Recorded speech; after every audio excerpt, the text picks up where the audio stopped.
Hello and welcome to TreeWalker Talks, episode 50, wrapping it up. Well, a whole lot didn't get done this week, I have to admit. This is Wednesday night after work. We're looking at about 11:46 p.m. The temperature is quite foggy outside. Homestead update. I have 0 notes down for the homestead update. My throat's a little bad today. Kind of been scratchy. I got a Ricola in right now. That friend gave me. Come on. Thank you, buddy.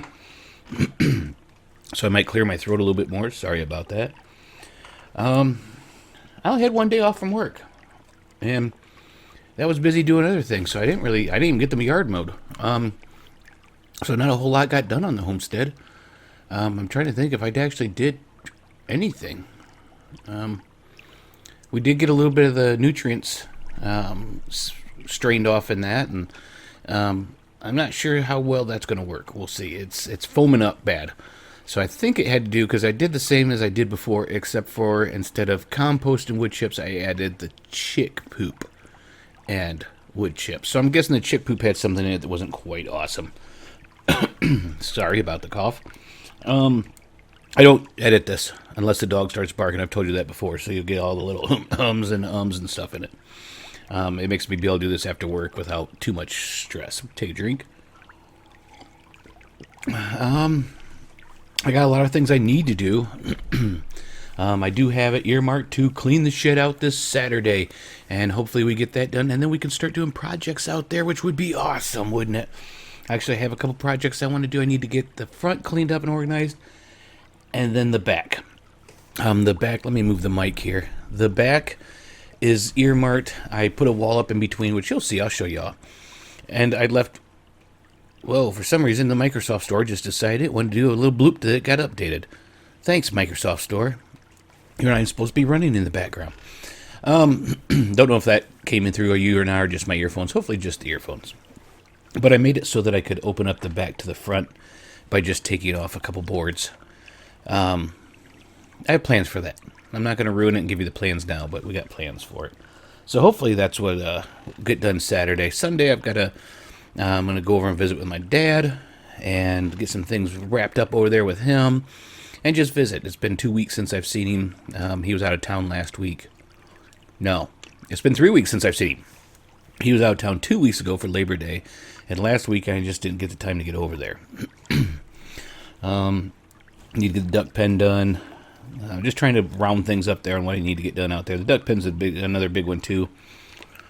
Hoping, because I've got some 4-foot fence, and to make it match, I'd really like to get some 6-foot fence, and that's like $130 for 50 foot. I really wish they had like the $70 for 25 foot, because 25 foot is exactly what I need. But we can use it other places, so I'd like to get that before I finish up the fence area there on that one.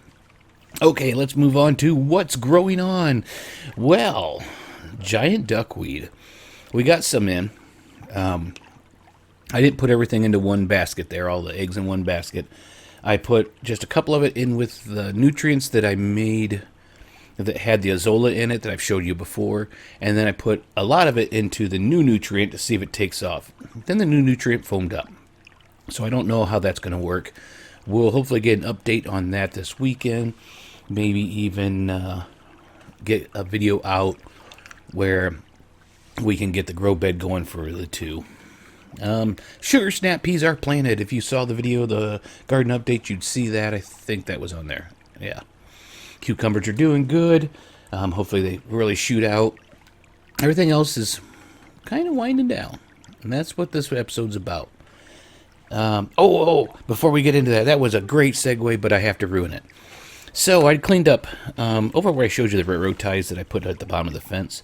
I cleaned up some of that area. There's some mulberry trees and stuff there, which I'm not against mulberries, but I didn't want them growing in the fence. Growing over top the ducks or the chickens would be awesome, because then they would get some free food. But there was some weird thing growing on the fence now. And I'm like, I've never seen that before. I wonder what that is. So I got out my handy-dandy pocket thing on my phone. Let me stumble around a little bit while I bring that up so I can tell you what it is. It's the picture of this for the pictures. I think I've talked about it before, that I wish they'd have a pay once instead of like $15 a month, or that I don't use it enough for the 15 a month, but I'd love to pay once, or even if it was like $3 a month, that'd be fine. But I used that, and it came back that it is common elderberry.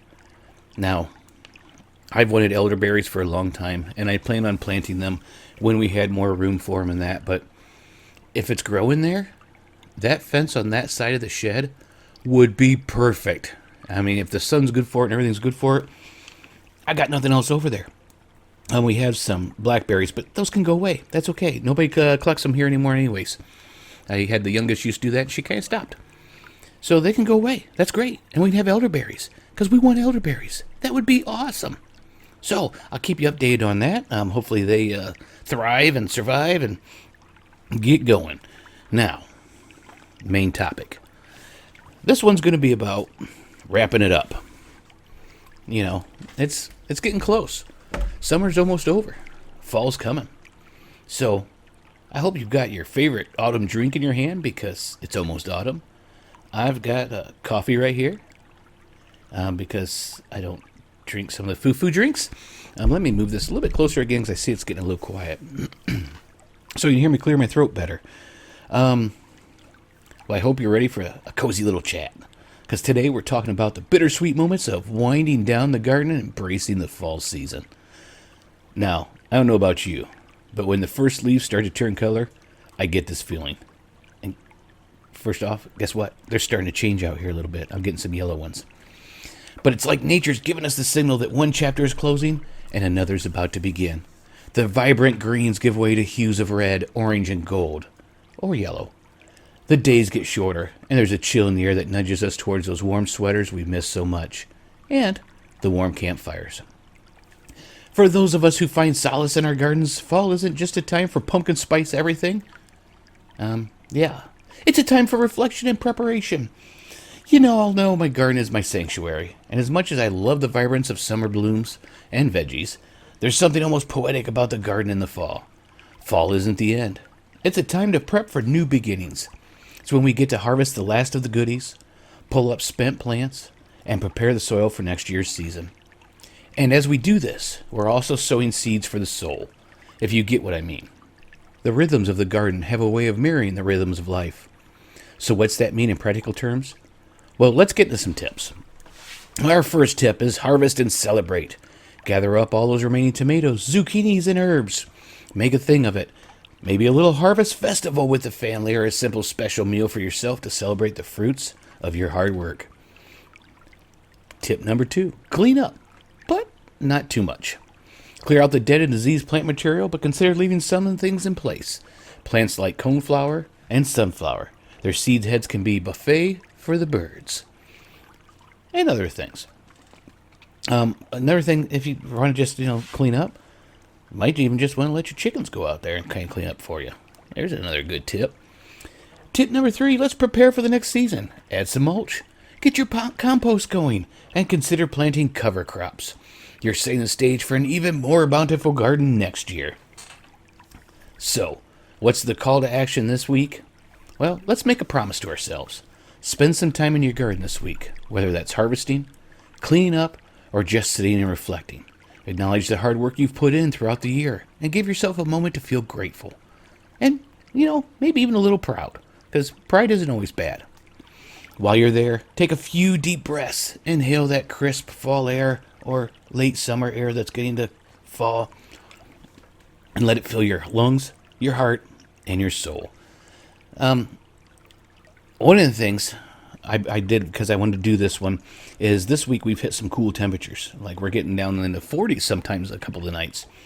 So, man, that just makes me think of fall. And my garden is kind of winding down. So that's the main reason why we kind of covered this topic. But you know what? You can also share your garden's fall transformation with someone you care about. Invite a friend over some hot apple. Whoa. I guess I can't say the word hot apple cider.